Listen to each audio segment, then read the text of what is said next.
Which one should you choose? I got you.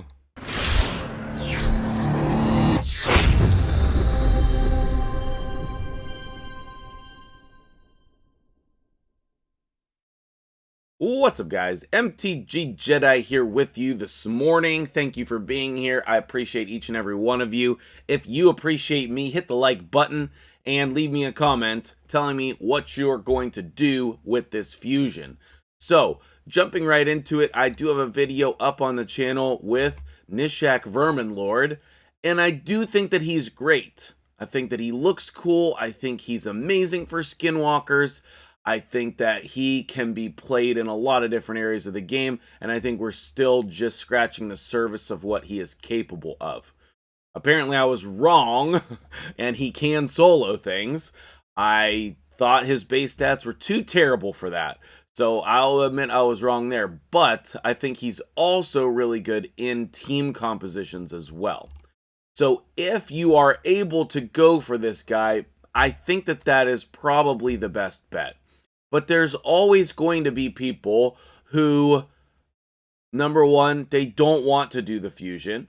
Number two, they can't do the fusion. And number three, maybe they like the epics better, okay? And so this is a video for everybody to make sure that you know what you want to do on your account, okay?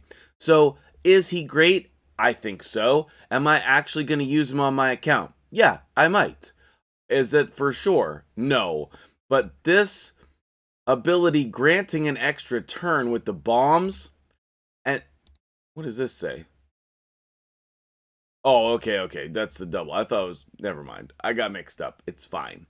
So this ability with the extra turn and the bombs into this ability with decreased attack, like lowering the countdown on the bombs, and then increasing the duration of all poison debuffs, as well as the bombs being replaced with poisons. You can't get a kit like that. I've never seen a kit like that. And the extra turn to me is what really sets him apart.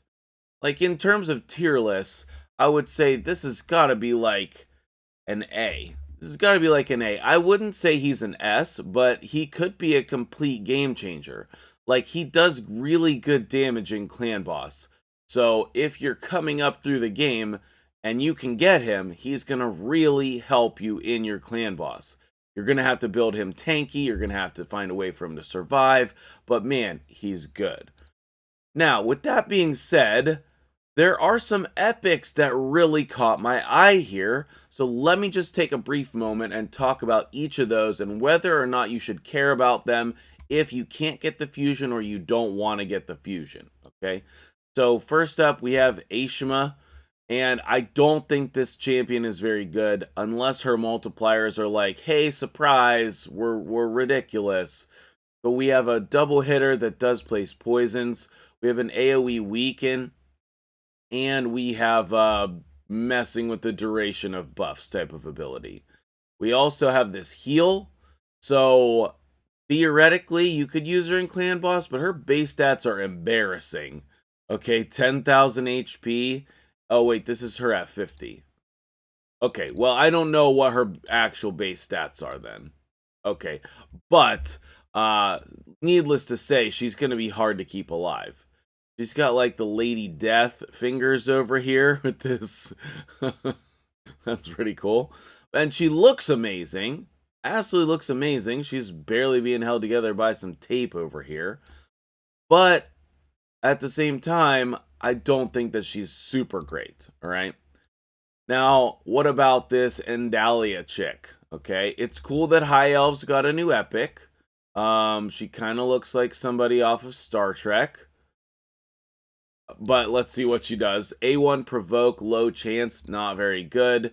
AoE decrease attack, that's fine, but there's a million champions who do that. It is on a 3-turn cooldown, which is kind of rare. It's 100% chance after books. It's not a bad ability.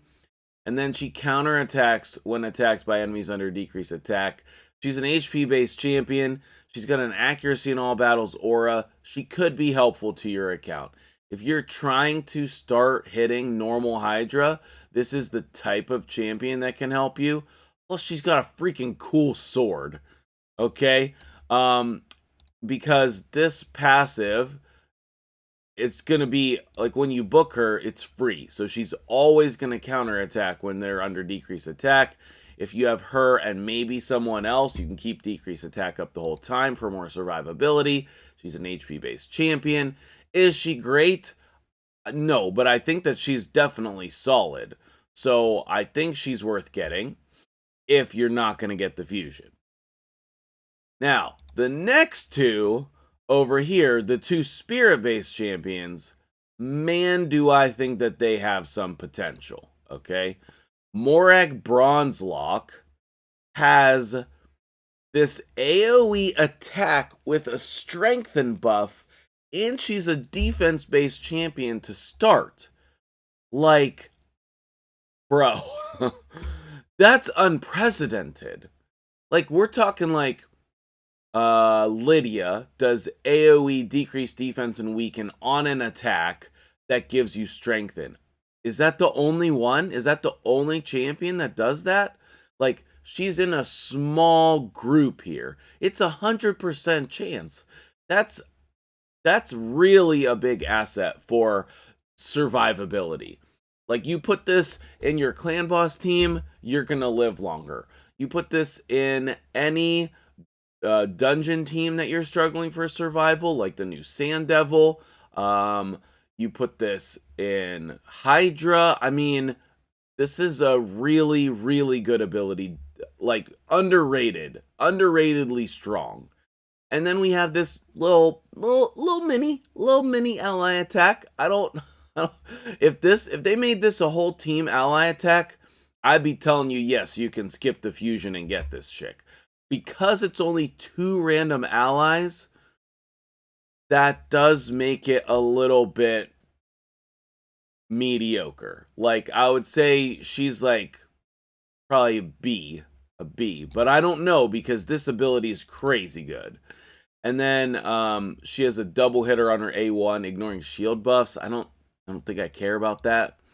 Counterattacks when hit under a strengthen buff placed by this champion. So she's going to get the strengthen for 2 turns. She's going to counterattack. And then she has the double hitter on the A1 and the team up on the A3. Like, that's a very good kit. And I think that she could help you in Faction Wars 21. Like, if you haven't beaten that yet, that strengthen buff is going to really help you survive. The counterattacks and the ally attacks can help you kill the boss. I just think it's a really cool kit. She looks super awesome. Also, really, really cool champion. Got like a little half cape going on back here, and she's got the like Trunda thick thighs action going on. This is a great champion, guys. If I can get an extra copy of this, I'm going to, and that's saying a lot because I have like 1 billion champions maxed out on my account. And then last but not least, we have Trembore, which my orcs are like hurting so bad. I can't pull orc legendaries. You know, I have most of the epics, but like the orc epics are mediocre a lot of times, and he looks cool, so I actually want a copy of this champion as well. He has an he has an A1 weaken leech. A1 weaken leech. Admittedly, it's 40% on both, but he's a defense-based champion to start, so he's gonna stick around for the whole fight, especially with this giant cool shield to block for him. Man, seriously, the details here are absolutely amazing. Raid continues to blow me away with the graphics. AoE, remove a random debuff from all allies before attacking. Damage increases by 5% for each debuff removed. This is also unprecedented.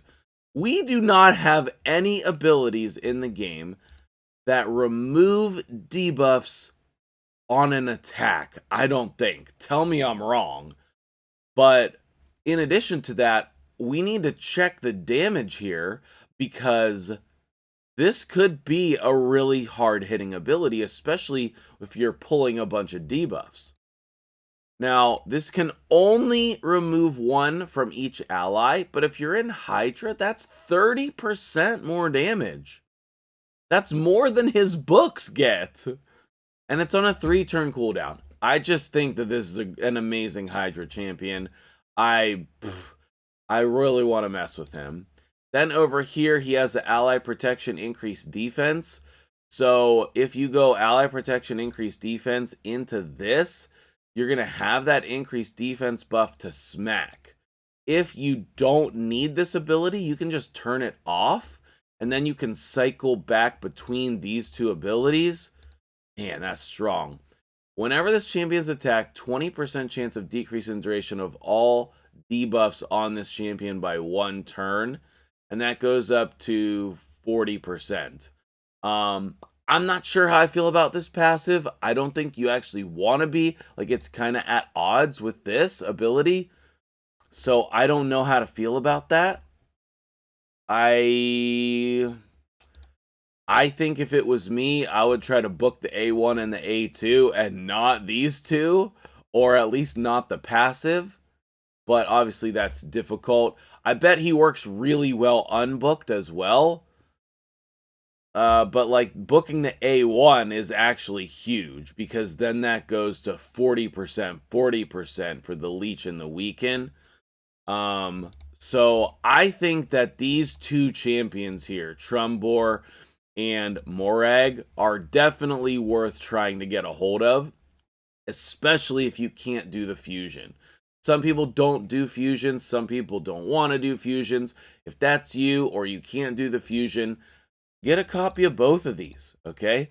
And last but not least, I actually want to talk about the rare, okay? He has an A1 stun, low chance, but in Bannerlords, they lack crowd control until you get Archmage Helmet, and so that can be actually very useful. He also has an AoE shield that's based on his max HP. Oh, wait. Place a shield buff on this champion. Yeah, he just shields himself. It's an AoE, but he shields himself, but he's a defense-based champion, but it goes off his HP. And this damage is based on defense, and the damage is based on defense, so that's all nonsense. I don't understand that. Just make the shield based on his defense, or make him an HP-based champion. Like, I don't know. And then here, he places a counterattack buff on target ally for 2 turns, and an increased defense buff on all allies on a 4-turn cooldown. This guy can turn whoever you want into a mischief tank, and that's impressive. So, preferably, you would want your mischief tank, if you're choosing, to be the slowest person in a team, and you would love for them to have a really good A1, maybe like an AoE A1, something like that. He also has a defense and faction crypt aura, which I think could be actually really useful. This is a usable rare, and anytime we can get a usable rare, that is definitely worth noting, okay? Definitely worth noting. I think this guy is very decent. You're going to get a lot of copies of this rare, and eventually you're going to pull more copies of him as well. Definitely worth saving, especially for Faction Wars or early game Hydra. But I think this guy might be able to play in like hard Hydra. I'm not sure about Brutal or Nightmare. Those require like really intense stuff, but maybe. But it's a maybe. So I think this guy's great. I think some of these epics are great. The fusion is great. You can't really go wrong here with a decision. But if you appreciate this content, hit the like button, subscribe to the channel, and I will be back later today with a sweet video that's taken a lot of time to prep. So check back later for that, and hopefully you can hop in the comments section and let me know what you think about this video. What champions are you going to go for? Comment squad, activate, and I'll see you guys in a little bit.